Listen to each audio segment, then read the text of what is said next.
let me show you something worth noticing. There's a moment that happens to almost everyone who starts paying attention to their finances. You open the banking app, see the balance, and before your mind can even process the number, your chest tightens, your breath shifts, your eyes move away from the screen. It's not a decision, it's automatic. And what's strange is that this reaction happens whether the number is good or bad. Sometimes it happens even when nothing has changed at all. You tell yourself you're being responsible. You tell yourself checking your account is adult behavior, the kind of thing people who have their lives together do without flinching. But the body doesn't care what you tell yourself. The body is responding to something older than logic. It's responding to threat. This isn't about whether you're anxious by nature or disciplined or careless. It's about how the brain categorizes information. And for most people, financial information gets sorted into the same mental file as physical danger, not metaphorically, literally.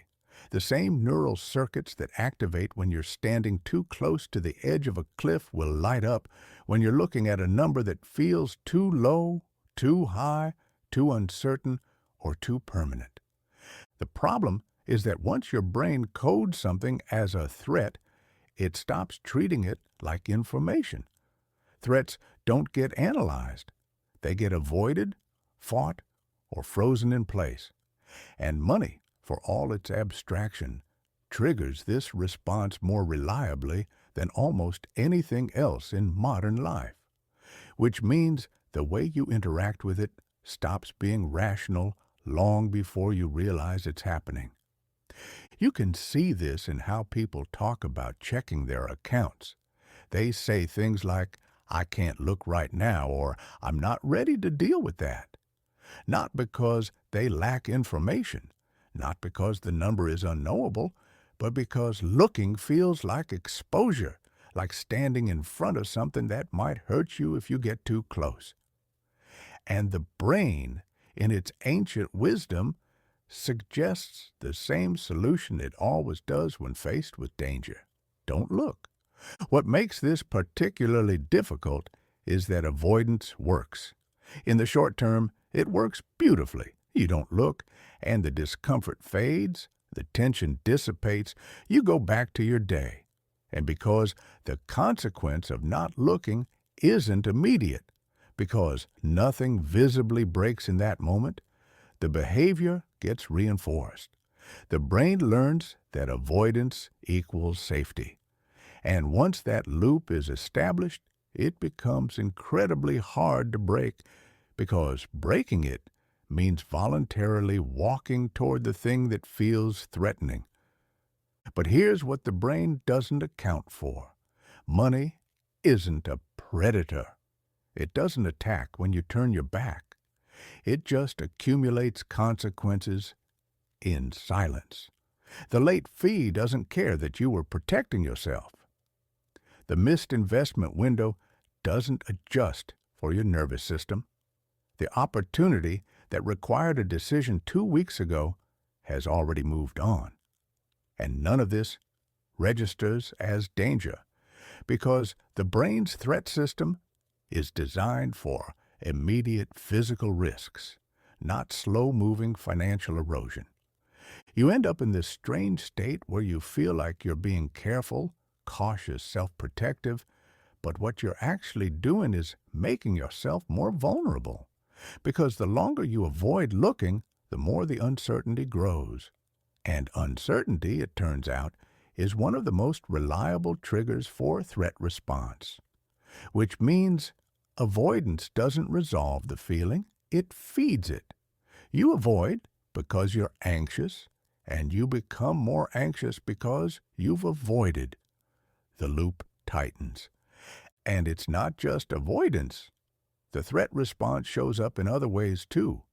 In the urge to control every dollar, to lock down every variable, to turn money into a system so rigid that nothing can go wrong. That's not discipline. That's hypervigilance. It's the same mechanism that makes someone check the locks on their door 5 times before bed. The brain is trying to eliminate threat by eliminating uncertainty. But financial life is inherently uncertain. So the system just runs harder and harder without ever reaching safety. Or it shows up as aggression. You see this in people who become combative about money in ways that seem disproportionate.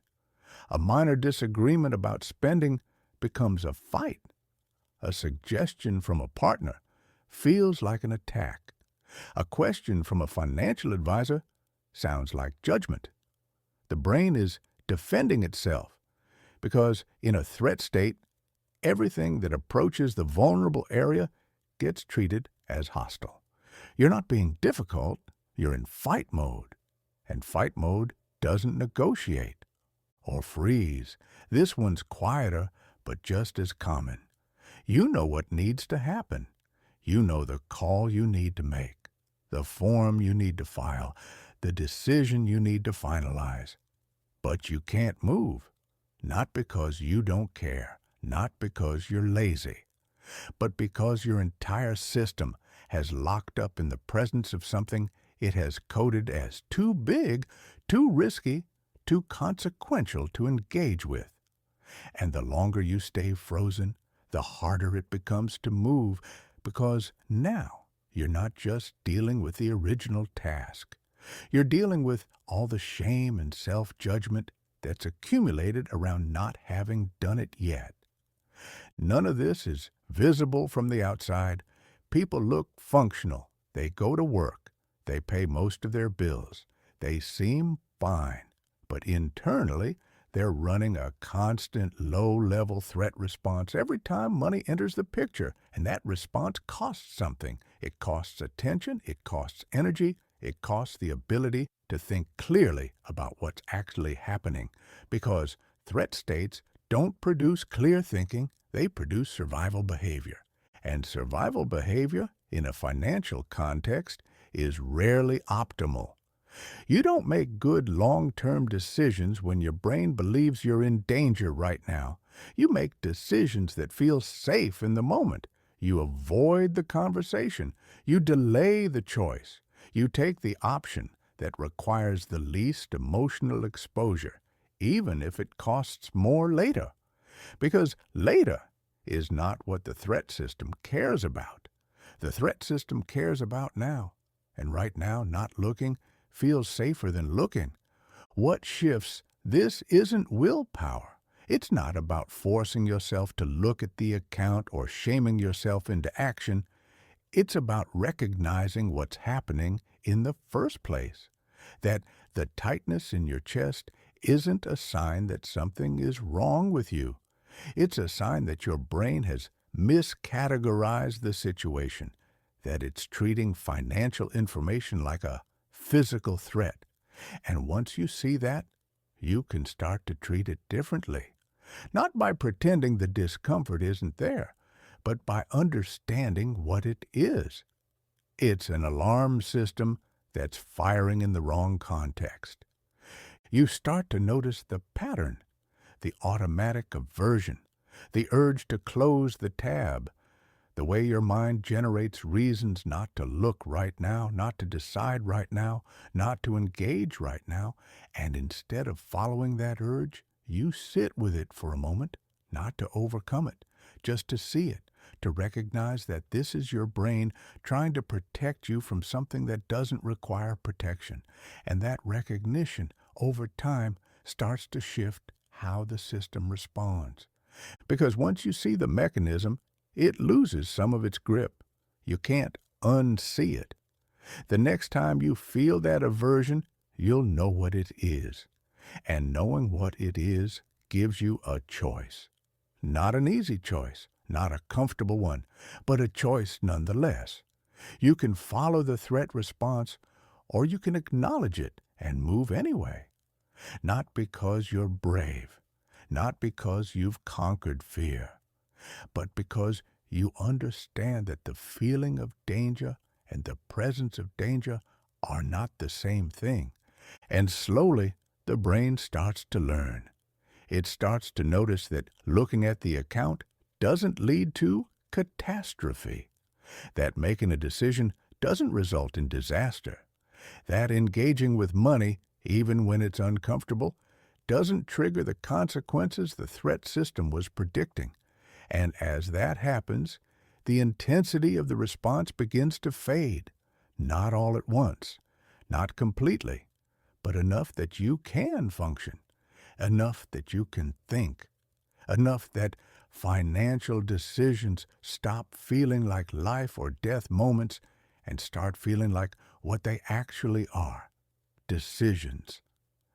This doesn't mean the discomfort disappears. It means you stop being controlled by it.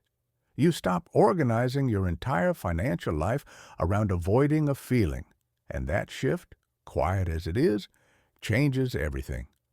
Because once you're not running from the threat response, you can actually see what's in front of you. You can assess, you can plan, you can make choices based on what's real, not on what your nervous system is telling you to fear. Most people never get here because they never realize what's happening. They think they're bad with money.